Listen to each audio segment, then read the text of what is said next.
simple thing. One simple thing to make journaling easier. This is Cindy A. Lewis, and I am talking about one simple thing in series 5 where we use a photo without explaining it. So I've picked a photo here, and we're not going to put any captions. We're not going to journal around it.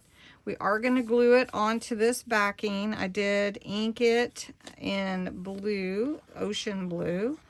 I had matted my picture, and we're just going to put it on here. We're not putting any words, which you know I love words.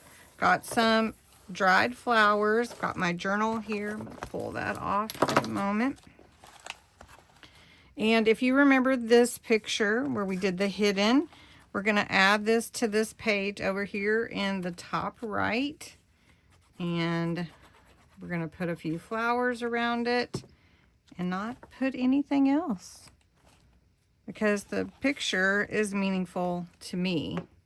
And this is my journal, so that's what counts, right? Okay, so we're going to put a few little dried flowers on this page. And I'm just going to put some right here at the bottom. And then I'm going to add this one. I'll just put that one, slide it right there. There we go. And there you go. One simple thing, using a photo without explaining it. So I hope you'll try it. I'm sure you can find a photo that would work well for you.